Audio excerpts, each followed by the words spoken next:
So good evening, my dear students. So today's topic is basically oxygen hemoglobin dissociation curve. Okay. So what is the exact purpose of these sessions which we are taking in anatomy, physiology, and biochemistry? So actually, these sessions are designed for professional examination because when we were at your stage, it was very difficult to understand what to study, what not to study because we are having Gaiden, Ganong, a lot of books were there at that time also. And a lot of content was there, and we have to study three subjects. In anatomy there is again histology, embryology, and whatnot. So if you see the series of lectures which we are taking, they are those important topics which were coming in the last, if you see the previous 10 years paper, okay, you can see at least 75% of the topics are often repeated. So it is a smart study. It is a smart study. Yes, Amit Kumar, Hindi medium. Yes, we are trying to be very simple. We are using very simple English language. If you want, we can also mix a little bit of Hindi in that. And we are also trying to arrange few sessions in Hindi also. So wait for that moment. We will discuss the same topic, important topics in Hindi also. Okay. So, so we are coming very soon with the Hindi sessions also. I can understand there is some language barrier also, but I will try to be as simple as possible. Okay, Amit Kumar? So I hope you can understand this also. So what we are trying to focus here is that if you see the series of classes we are taking, these are the important topics. Even if you just go through these videos, even by increasing the speed of the video, you can understand them. And minimum you get 30% question from these YouTube sessions. And if you want to get more and more, you can just download DocTutorials app, and in the MBBS section, you can go get a lot of free videos also there. And this is going to help you a lot in your Prof examination. We have practicals, we have how we can tackle the Viva. So this is not only the academic content, which we are going here, we are coming live just to solve your doubts.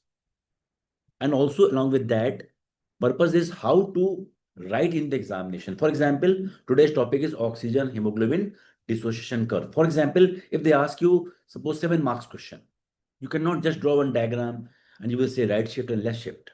You must know the basics of oxygen transport.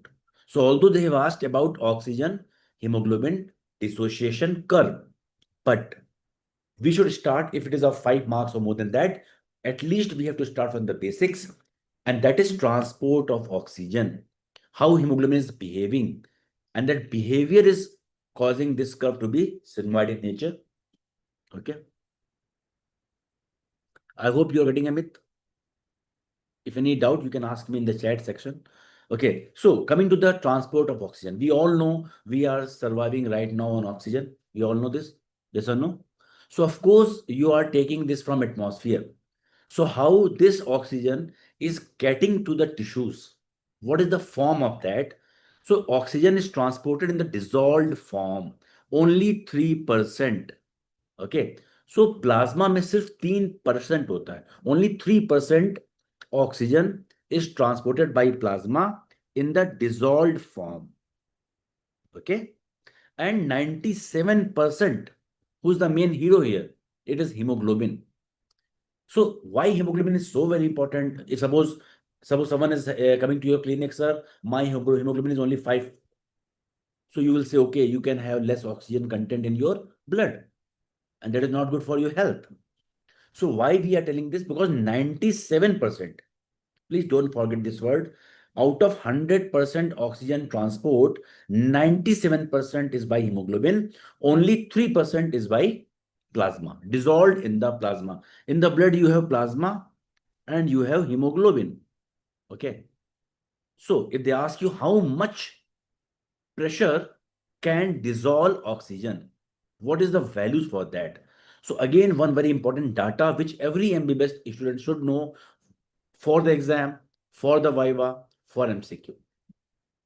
If there is 1 mmHg pressure of the oxygen, it can dissolve 0.003 ml oxygen per 100 ml of blood. But as you know, in your alveoli, okay, okay, this is coming, oxygen is coming from alveoli to the blood. How much pressure is there? It is around 90 to 100. Suppose it is 100 mm of Hg. If 1 mm of Hg can dissolve 0.003 ml, 100 mm Hg can dissolve how much? 0.003 into 100, it is 0.3 ml. It's very clear, isn't it?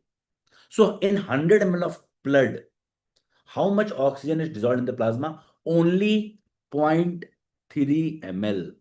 Only 0.3 ml. But now comes the main hero.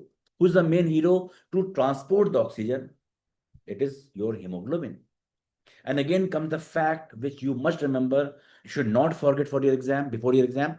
Even you cannot forget after the exam. As a doctor, you must know that 1 gram hemoglobin carries 1.34 ml oxygen per 100 ml of blood. And usually we have 14, 15 gram, 16 gram value. Let me take one average value. Let me take one average value of 15 gram. So 1.34 into 15, 21 ml oxygen. It means in 100 ml of blood, 0.3 ml is dissolved in the plasma, 21 ml is carried by your hero, hemoglobin. Is this clear? So how many times hemoglobin carry oxygen? 21 upon 0.3, 70 times. So your hemoglobin, my hemoglobin, everyone's hemoglobin is carrying 70 times more oxygen than plasma. So this is the importance of hemoglobin. That is why in anemia, lot of clinical features we are start having, weakness and everything. Because if our tissue does not get enough oxygen, of course, we will have weakness.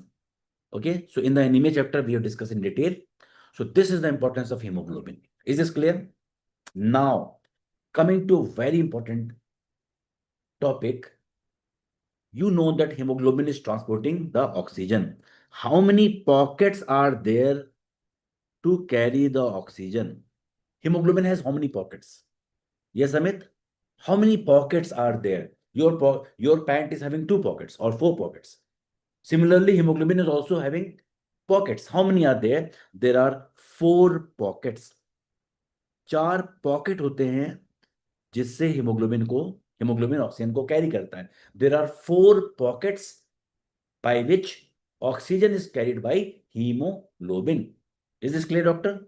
So normal adult hemoglobin is composed of 4 polypeptide subunit, 2 alpha, 2 beta, each bind with 1 oxygen molecule. Now, suppose there is COVID and I am having 10 cylinders. I must donate these cylinders to everyone, or should I give to the hospital? It should be donated only to the hospital because they are needy. They want oxygen, isn't it?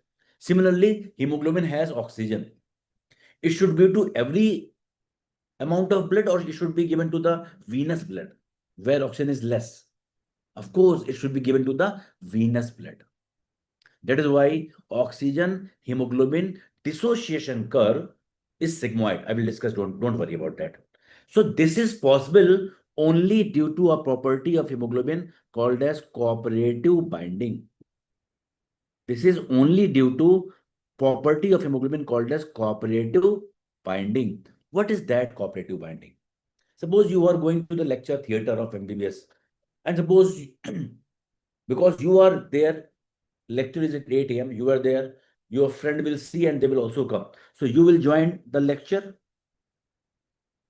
Okay. Your friend will also join the lecture seeing you. Third friend will also come to here, LT, and fourth friend will also join the lecture.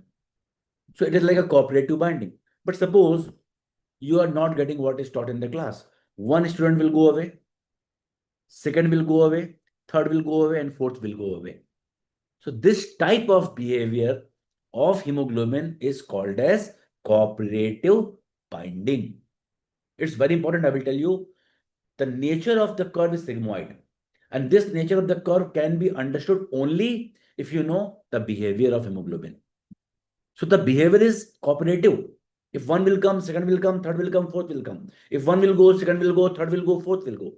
So this nature of hemoglobin is called as cooperative binding.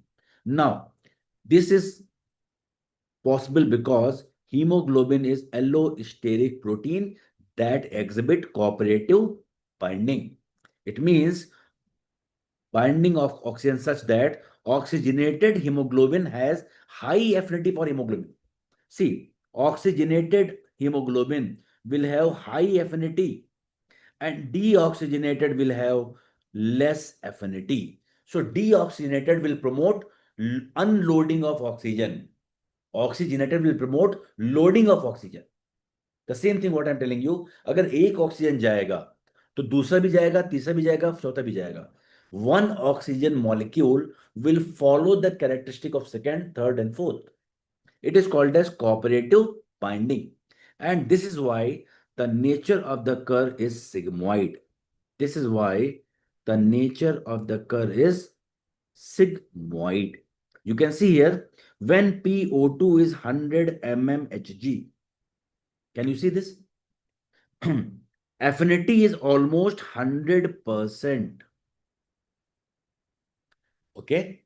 It means when hemoglobin is carrying the oxygen and passing through the arterial site, they are already rich.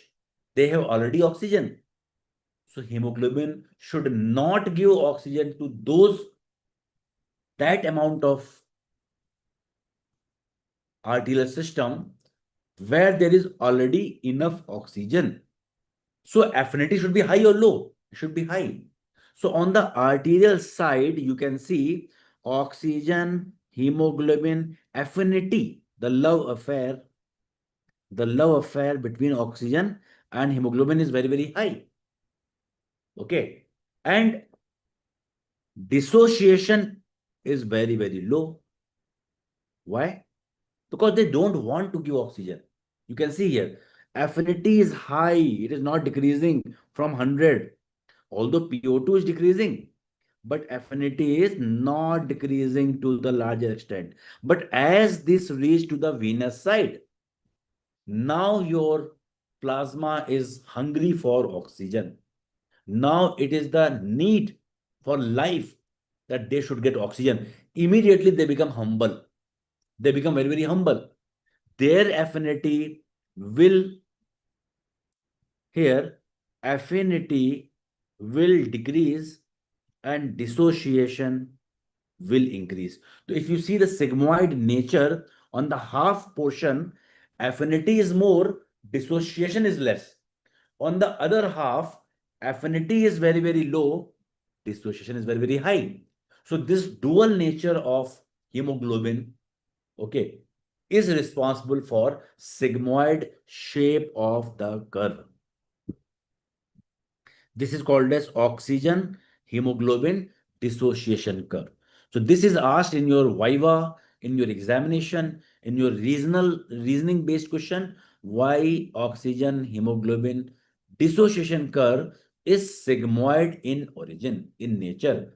It is called as cooperative binding. So here every oxygen is attached to the hemoglobin. No one is leaving, but here one oxygen will go, second will follow, third will follow, and fourth will also follow. So this curve is like this. It is called as S-shaped curve. It is called as dissociation curve. Now, coming to the topic, the shift of the curve. Right shift of the curve and left shift of the curve. There are two types of curve. Right shift and left shift. If you remember only one word, you will not forget about that. What is that word? Whenever you need more oxygen, whenever need of oxygen is more, whenever need of oxygen is more, you have to dissociate more and more oxygen. So affinity become less, dissociation become more, saturation become less. For which shift? Right shift. So whenever you need more oxygen, for example, you are doing exercise, you need more oxygen. You already have increased carbon dioxide. So there will be acidosis. Or suppose you are at high altitude. Suppose you are at high altitude. So nothing to remember. It's very easy. That is why these classes every Tuesday, the purpose is that at least if you get 20, 30 topics which are very important conceptually, you will get a lot of content in your exam. Okay. Only one word is sufficient to understand. Right means you are a giver. You are a right person. You are a good person if you are a giver. You want to give oxygen. Your affair with the oxygen is less. Dissociation is more. So in the right shift, affinity less. Dissociation more. Shift is right. You are a right person. You are a giver. Why? Because you need more oxygen. So all those condition, exercise, hypercapnia, acidosis, high altitude will cause shifting of the curve towards right. On the other hand, whenever you need less oxygen, affinity will increase, dissociation will decrease. It is called as left shifting of oxygen hemoglobin dissociation curve. It's very simple. It is the left shifting of the curve. Clear? So all those conditions, whenever you need less oxygen, like alkalosis, opposite of acidosis, alkalosis, or you can say PCO2 is less, or you can say fetal hemoglobin. Why? Fetal hemoglobin want to snatch oxygen from the mother. So he must have more affinity. Okay. So this is about why the curve is sigmoid and the right shift and the left shift. Okay. Okay. See, this is called as right shift. This is called as left shift. Let me just name it. So oxygen hemoglobin dissociation curve is sigmoidal in shape. I told you so many times, oxygen hemoglobin dissociation curve is sigmoidal in shape due to positive cooperative behavior, cooperativity. And what is positive cooperativity? That is tetrameric hemoglobin molecule. Hemoglobin is a tetrameric molecule with the 4 pockets. So why this hemoglobin is positive cooperative behavior? Because it is tetrameric hemoglobin molecule. It can bind with the 4 oxygen molecules and has higher affinity to for each subsequent oxygen to bind. The same thing. In the exam also you can write in a simple language that one oxygen molecule binding, one oxygen molecule binding will favor will favor second, third, and fourth molecule of oxygen to bind. To bind. It is called as cooperative behavior. The reason for sigmoid nature of oxygen hemoglobin curve. So here purpose of the class is not just to give the content. Content is already everywhere in the world. Nowadays, we are not short of the content. We are overloaded with everything. Now is the time how to concise the content. You have to study anatomy, you have to study physiology, biochemistry, you have to play cricket also, and a lot of things are there in the life. You are not meant only to study. And I'm also not asking you to study whole day, whole night. No. But smart study is needed to pass in your exam. Number one, to beat NEET PG examination, to become a doctor. There are 3 purposes of your life as a doctor: to pass your MBBS exam with good marks, to beat your NEET PG, and become a good doctor, whatever in whatever field you are, isn't it? So this is the I am showing you how to suppose this topic is given in 4 pages, but you have to write in summary form in the exam. And because every line, other lines are only the explanation part. You need not write anything in your notes which are explaining one line. So this is the main content. What is that? Oxygen, hemoglobin, dissociation curve is sigmoid in nature. Why it is sigmoid in nature? Due to positive cooperative behavior. Next question, what is positive cooperative behavior? Because hemoglobin is a tetrameric structure. So there are 4 pockets in the hemoglobin. So one oxygen molecule, suppose you want to go to a restaurant. So which restaurant you will opt? A restaurant which is empty, no clients are there, or a restaurant who is full of lot of clients. So which restaurant you are going to opt? Yes. If your purpose is to eat food, not to enjoy the company of a friend so that you can talk, that is a different thing. But if you want to eat food, it means if there are more and more clients, food is good. So one client is attracting second client is attracting third client is attracting fourth client. It is called as cooperative behavior. Similarly, in hemoglobin, one oxygen molecule is attracting second is attracting third is attracting fourth. Similarly, if you are not worried, suppose you are going to a movie in a PVR and movie is not good. Okay. One will move outside, second will again move outside, third will go outside. It is again cooperative behavior. So when oxygen is coming to the hemoglobin, if one will come, second will come, third will come, and fourth will come. Similarly, if one will go, second will go, third will go, fourth will go. So this is called as cooperative behavior, and this is the reason it is sigmoid in nature. Next concept, which I have discussed just now, in which condition the shift will be right, and in which condition shift will be left. So right shifting is when need of oxygen is more. Okay, so right shift in the curve reflect more need. So affinity of the hemoglobin will be less. Hemoglobin is a carrier. He should not be attached to the oxygen. Attachment is bad. He has to donate oxygen to other people. So affinity of hemoglobin for oxygen should reduce so that oxygen unloading at the tissue will increase. And what is that reason? Physiologically, whenever the need of oxygen is more, just now we have discussed, exercise, whenever we are doing exercise, lactic acid will be generated. Okay, pH is less. So either you can say pH is less, or you can say more carbon dioxide, or you can say acidosis. It can be asked in your exam in the form of question also and MCQ also. So either they say acidosis or they say hypercapnia. It is called as increase in the carbon dioxide is called as hypercapnia. Carbon dioxide का बढ़ना hypercapnia. Okay, घटना hypocapnia. So if pH is less, acidosis because of increased carbon dioxide. It is called as carbon dioxide retention, respiratory acidosis.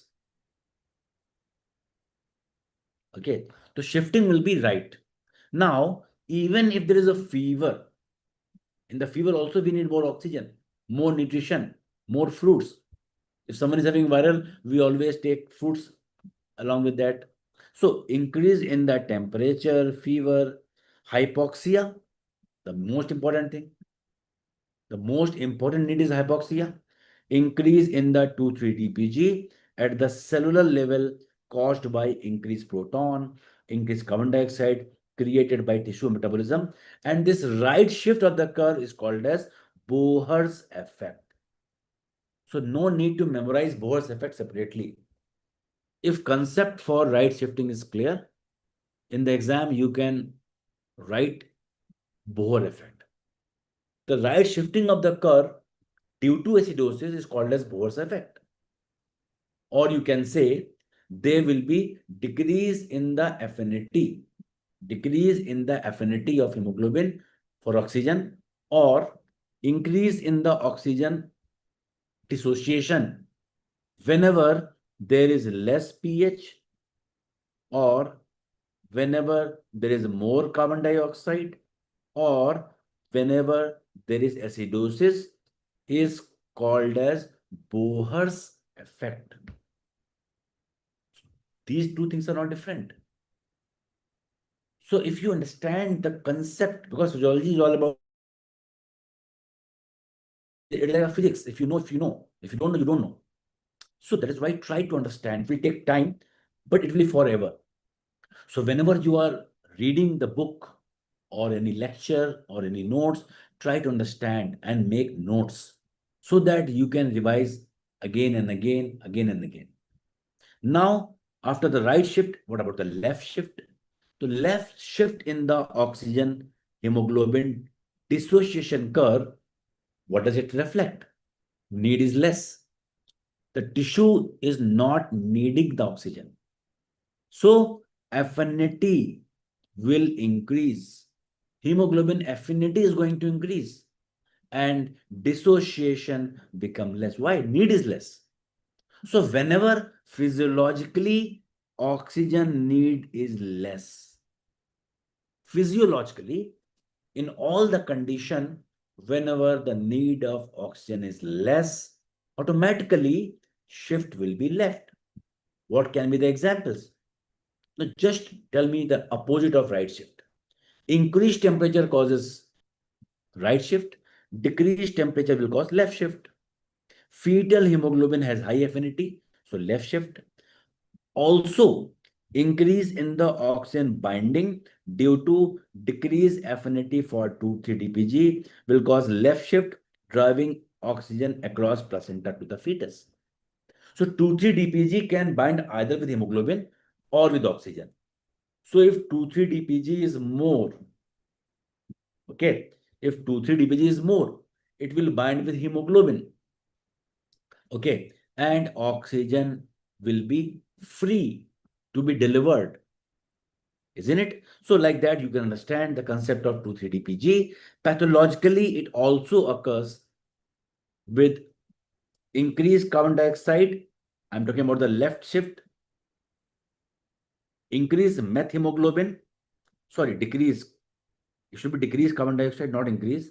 Alkalosis. It is alkalosis. Okay. Then methemoglobin and genetic mutation whenever 2,3-DPG is 2,3-DPG is less. So remember, left is lower. So in left shift, 2,3-DPG is less. The left is lower. I hope this is clear. Let me summarize everything. So I was talking about oxygen. It is called as pranavayu. It's very important for life. Without that, there can be hypoxia, there can be so many things. So that is transported by either hemoglobin or by plasma. 97% is transported by hemoglobin. Only 3% can be dissolved in the plasma. Now, the beautiful thing here is that the transfer of oxygen with the hemoglobin is it is a movie-like feature. It is like a movie. How beautifully hemoglobin is coordinating. Hemoglobin is not just, it is not that he is giving oxygen to every tissue, whether they need or not. No, it is not like that. This is the beautiful part of hemoglobin. The portion of your body, whenever you don't need oxygen, okay, affinity will increase, dissociation become less. And when there is less oxygen in the tissue, automatically affinity will decrease, dissociation will increase. And this is possible only because hemoglobin has cooperative behavior. Hemoglobin is very cooperative because it is not giving money to the rich. It is giving money to the poor people only because they are already rich. Why to give money to those people? So their curve is sigmoid. When they are on the arterial side, affinity is high, dissociation is low. When they are on the venous side, affinity is very low, dissociation is very high. Right shift when need is high, left shift when need is less. So this much is sufficient to understand about oxygen, hemoglobin, dissociation curve. So this is it for today's session. Thank you. We'll meet you next Tuesday again with very important topic. It is already in the YouTube channel of DocTutorials MBBS. You can see there what is the topic. And also, if you have any doubt, you can join the Telegram group and you can message personally also. For any doubt, you are most welcome. Thanks a lot. Take care. All the best.